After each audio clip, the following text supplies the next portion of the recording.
I'd like to call this meeting to order. Legislator Hathaway, I'm here. Legislator Burkler, Here. Legislator Mosier has been excused, Legislator Gilbert. Here. Legislator Chartrand. Here. Legislator Morahan. Here. Legislator Leviker. Here.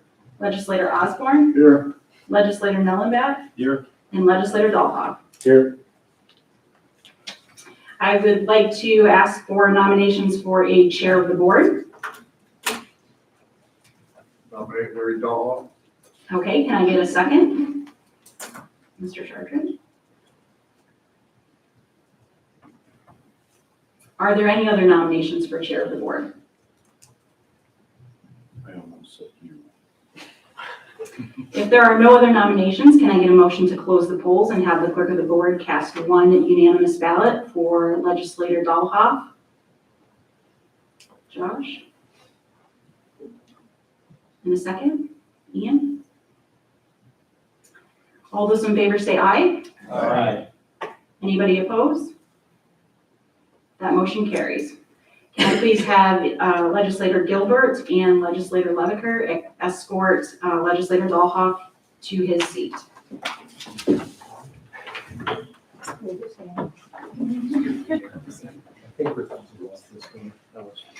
Out the door.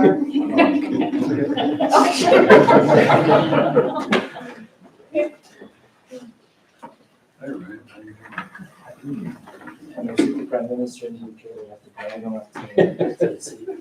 Sometimes they don't last long. Thanks, guys.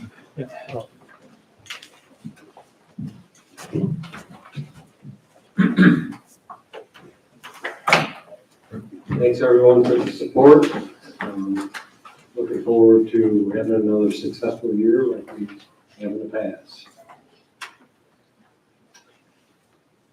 Okay, invocation and the Pledge of Allegiance. Would everyone please stand for invocation of the pledge?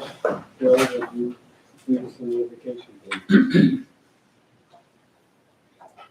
Father, we thank you for the blessings that you bestow upon us, known and unknown.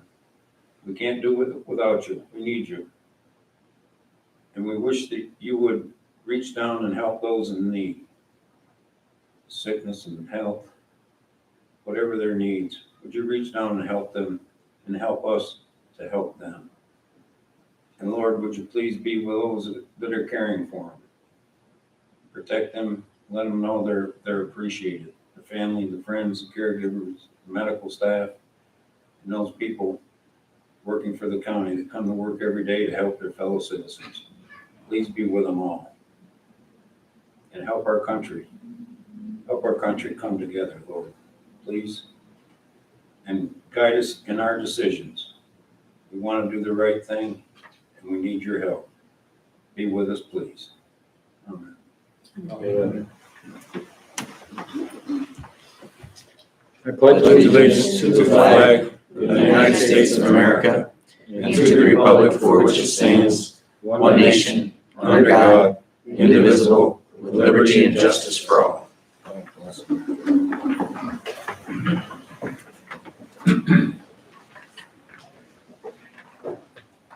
The December 22nd board meeting minutes have been distributed, and if there are no amendments, they stand approved. Report of the Finance and Rules Committee for Rule 6. Cassandra, please. Thank you, Mr. Chairman. The Finance and Rules Committee has met and they recommend to waive rules to act upon late resolutions. Need a motion? Lisa, second by Dick. Any discussion? All in favor? Aye. Anyone opposed? Motion carries. Public hearing. We have a public hearing for CDBG funding for community development, public infrastructure, housing, public facilities, small business, and economic development needs under program year 2023 New York State CDBG funding applications in the amount not to exceed $1.5 million. Is there anyone that would like to speak to that issue? Chairman? As you know, tonight's public hearing allows the Board of Legislators to hear public comments on the county's community development needs and to discuss the possible submission of one or more CDBG applications for this 2023 program year. Potential applications this year include up to $1.5 million in CDBG funds for community development, public infrastructure, public facilities, housing, small business, and economic development funds.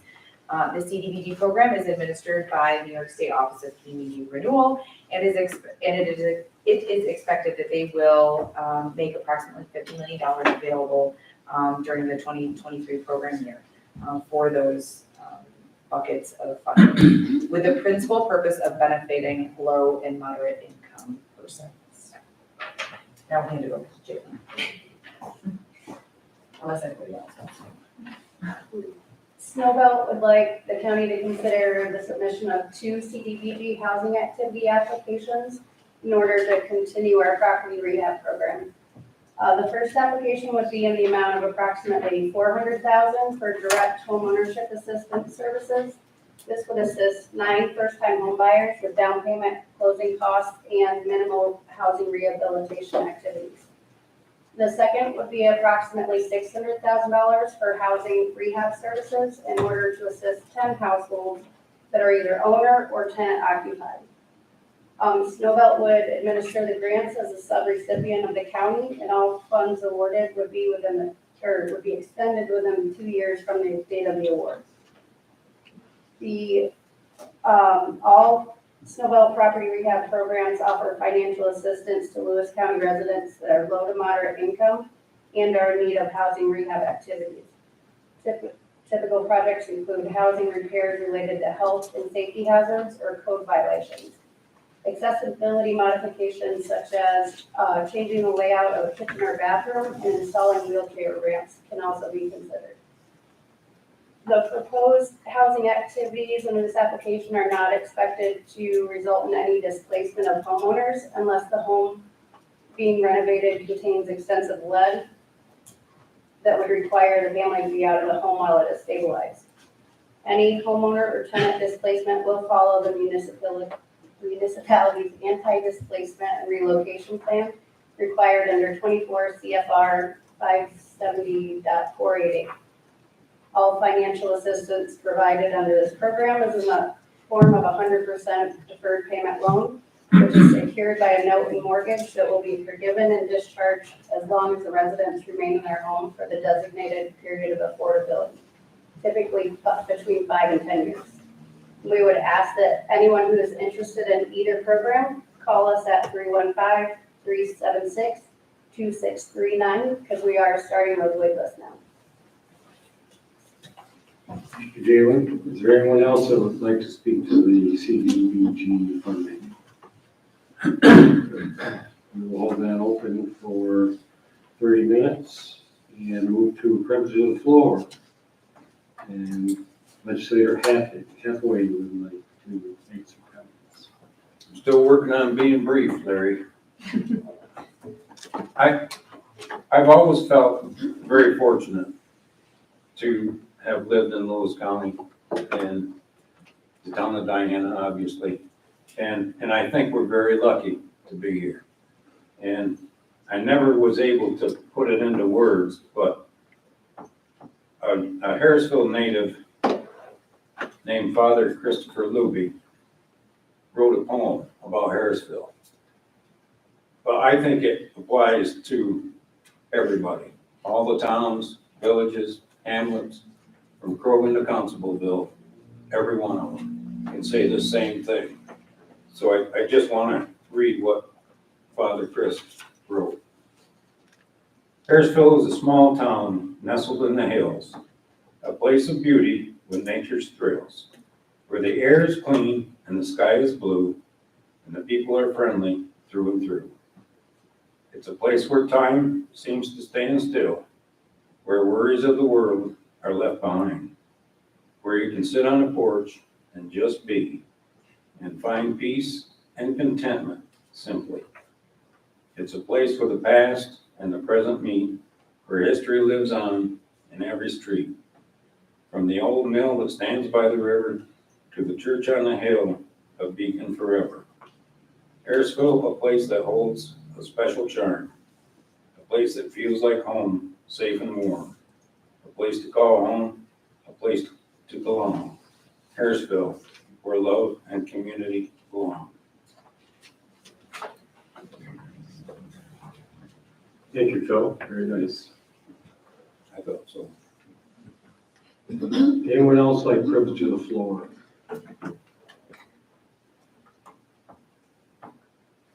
If not, we'll move on to clerk of the board report. Cassandra, please. Thank you, Mr. Chairman.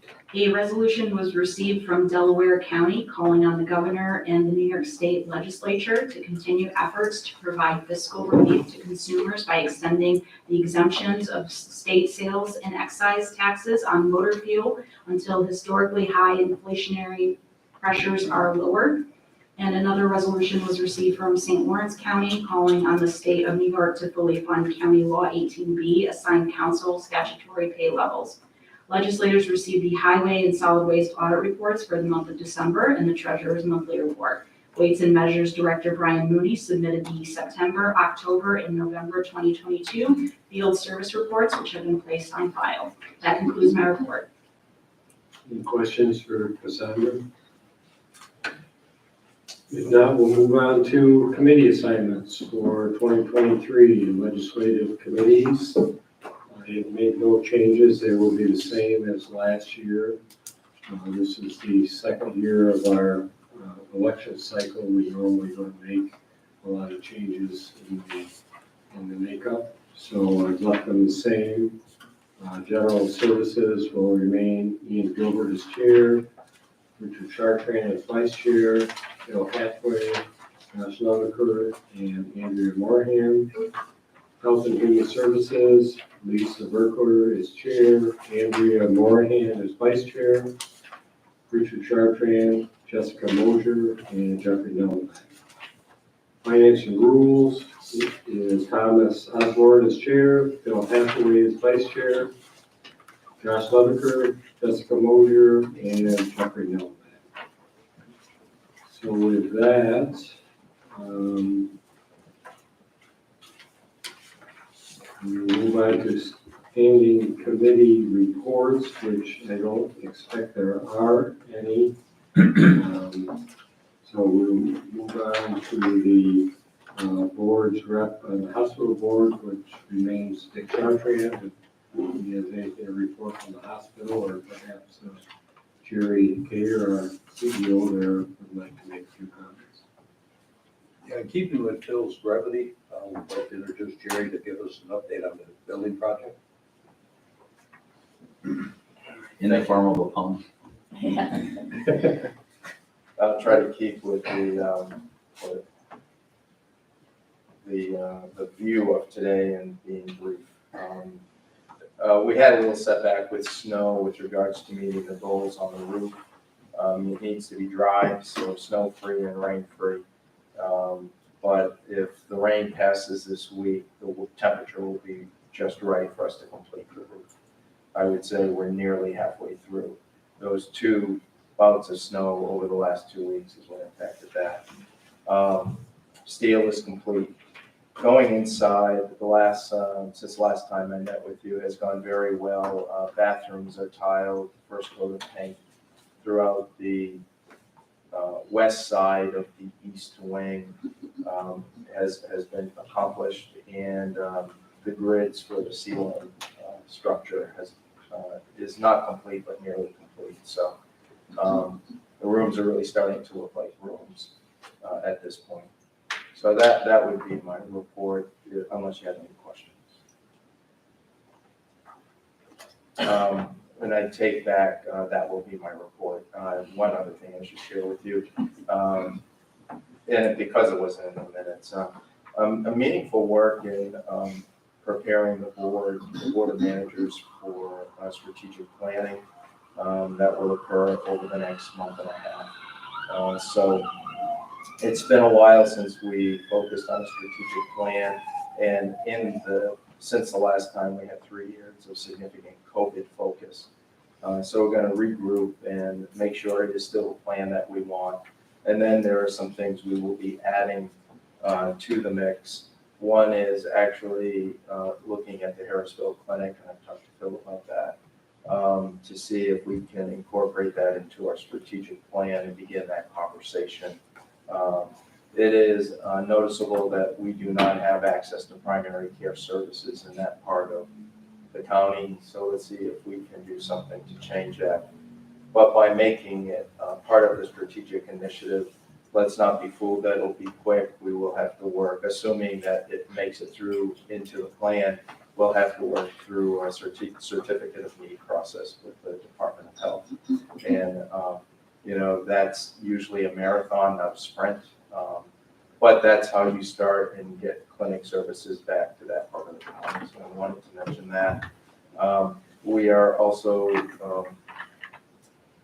really starting to develop a list around the workforce needs of the future. That's probably our single biggest challenge moving forward. And it goes beyond nurses, CNAs, and physicians. It's all of the technical skill sets that you need when you run a health system. So that would be another area of focus for us. So with that, thank you. I'd just like to say we greatly appreciate the efforts to help us up there with getting some care. Thank you. You're welcome. Thank you, Jerry. If I can, I've got one that I missed as well. At the 28th of December meeting, we had our election of officers for next year for the board of managers. And I'd like to report that Michael Young will be president this year, Donald Wisniewski will be vice president, and Philip Udall will be secretary.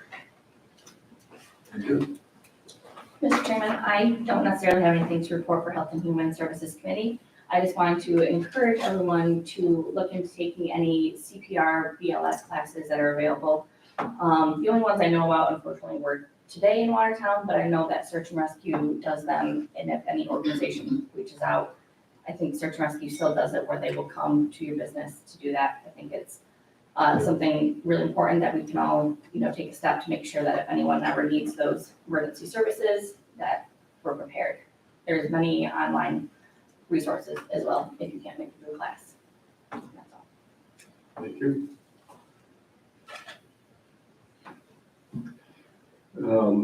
Is there anyone else on the committees that would like to make any comments? Ian? No. Tom?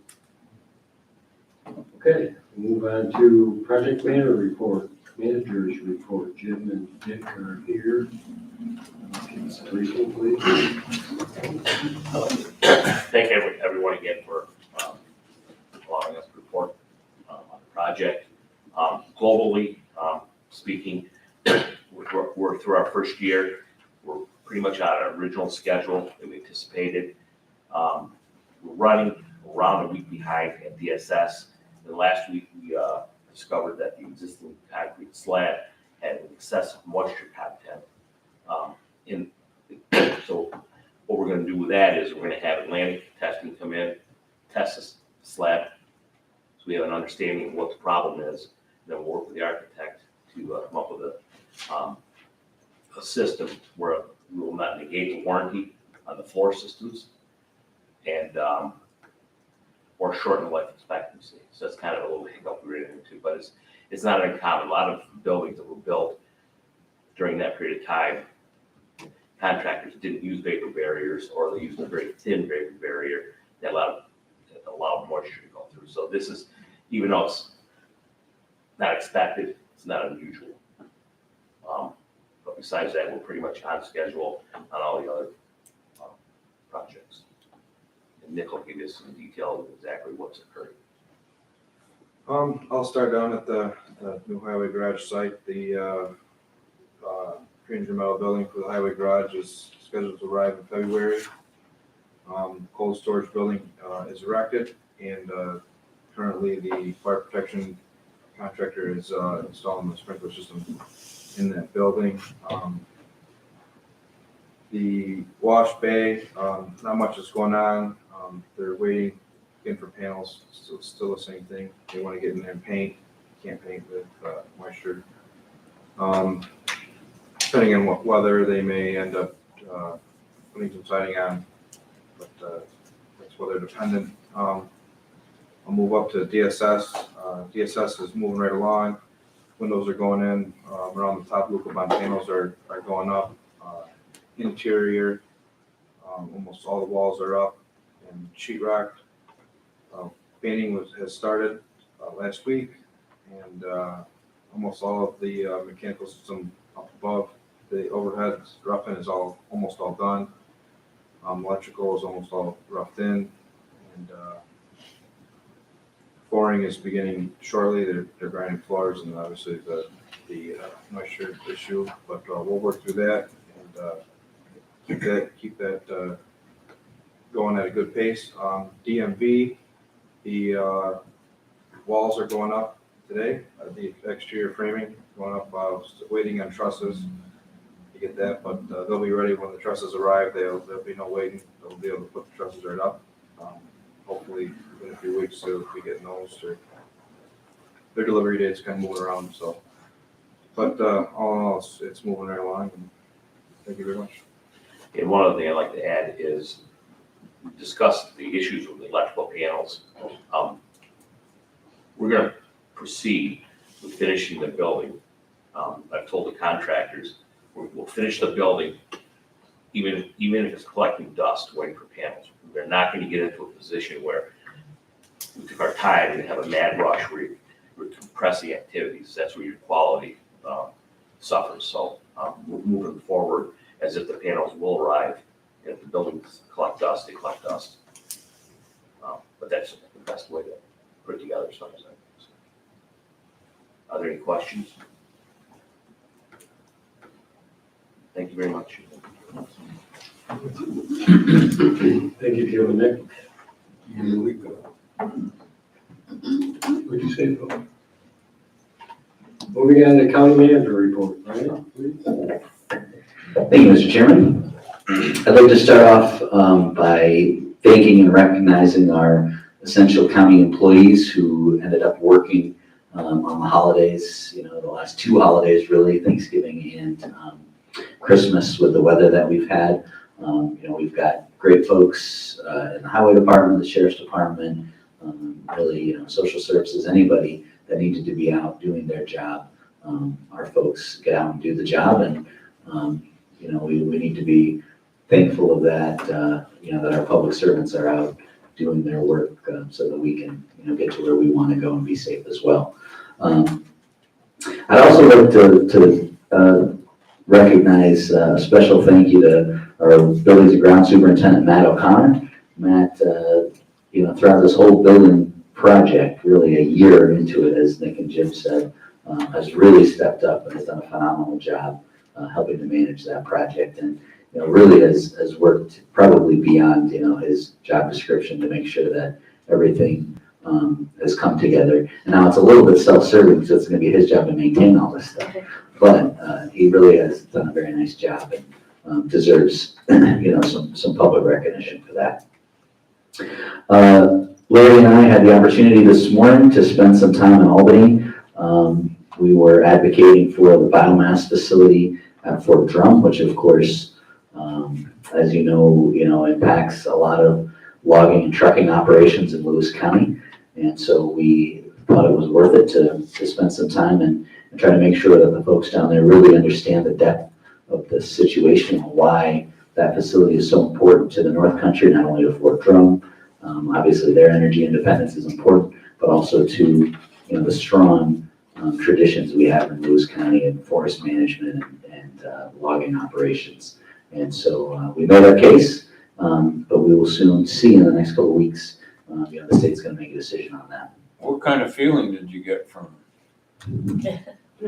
I got the feeling that we met with some very intelligent folks that listened and asked great questions. I couldn't tell you which way They didn't show their hand at all. No. Well, I appreciate you going down and doing it. This is really important for our county. Yep, and we were joined by the John Bartow with Empire State Forest.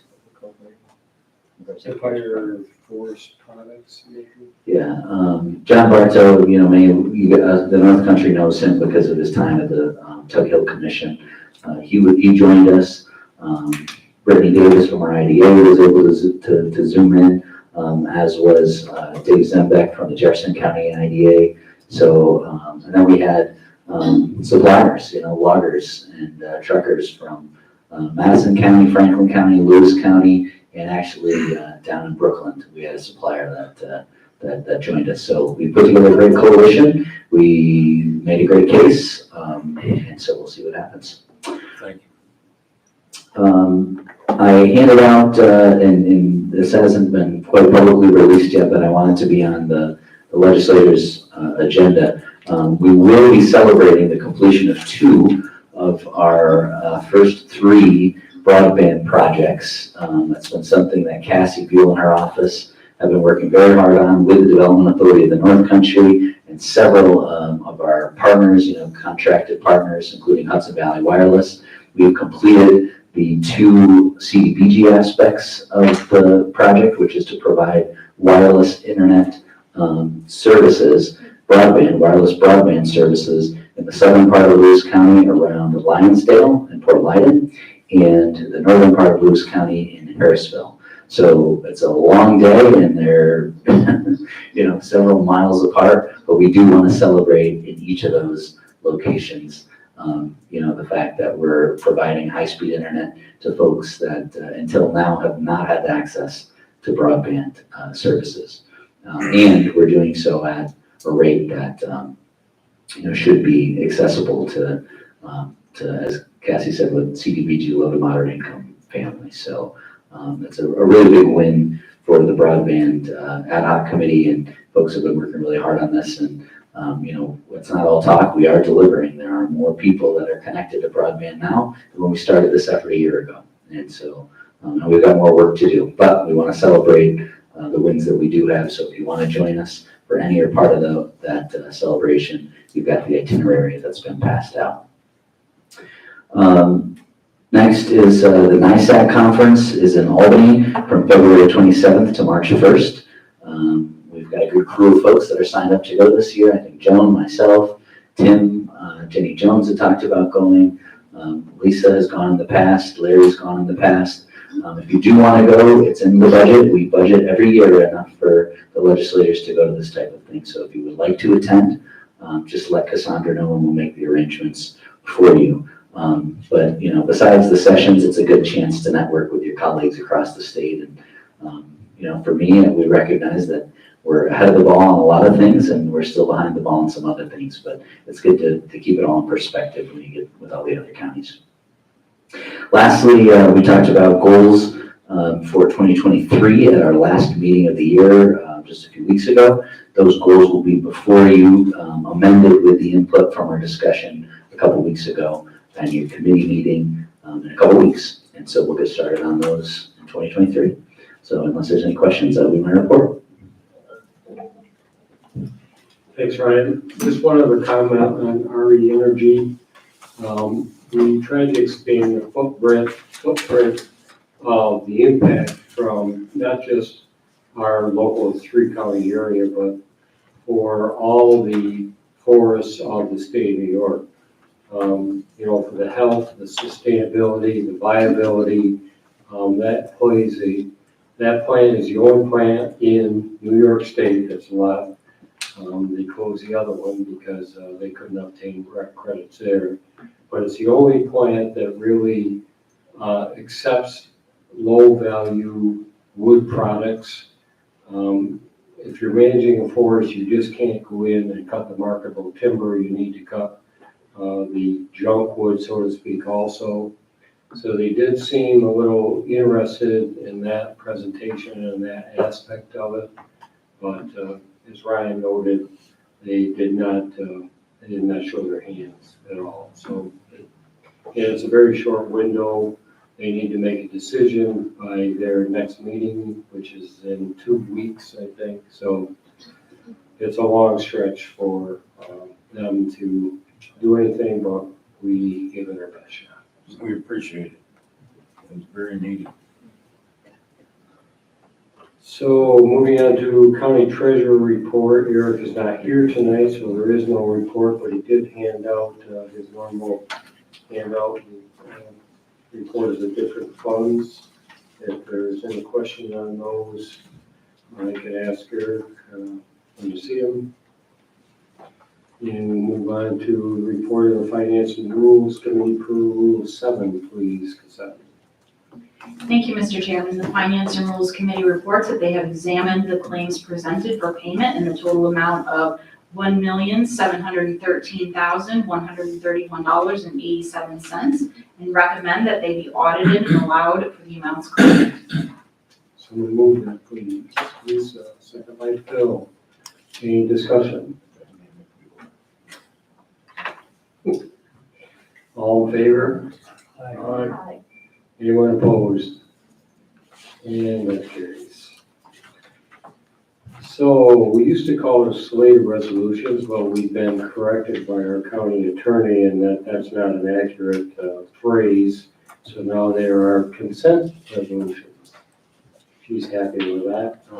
And that's something that we, More so than me, the clerk of the board is happy with that, Mr. Chairman.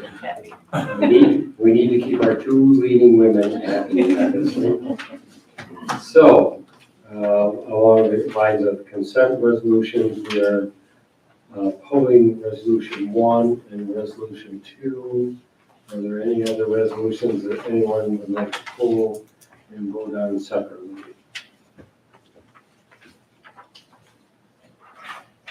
If not, would someone like to make a resolution to move the consent resolutions? Lisa, second by Dick. Third by Phil. Any discussion? All in favor? Aye. Anyone opposed? And the consent resolution is carried. We'll go back to the other two. Resolution number 1-2023, auditing and allowing claims in the amount of $1,713,131.87. Moved by Lisa. I'm waiting, Phil. Wait, I was making you. I'll do it. Second by Phil. Any discussion? This is a roll call. Legislator Hathaway. Yes. Legislator Mosier has been excused. Legislator Chartran. Yes. Legislator Leviker. Yes. Legislator Osborne. Yes. Legislator Verkler. Yes. Legislator Gilbert. Yes. Legislator Moorhan. Yes. Legislator Nellenbach. Yes. And Legislator Dahlhoff. Yes.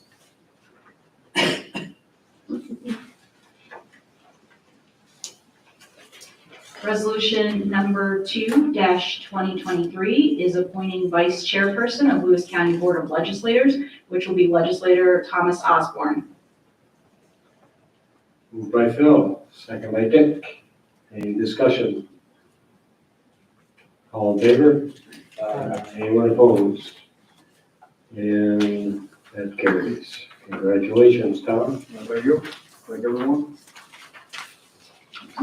Okay, so I think we're safe for the public hearing. Is there anyone that would like to make any comments on the public hearing concerning CDBG funding for community development and other possibilities? If not, we will close that public hearing. Does anyone have any other business? Motion to adjourn. Dick, second. Lisa, all in favor? All right, we are adjourned.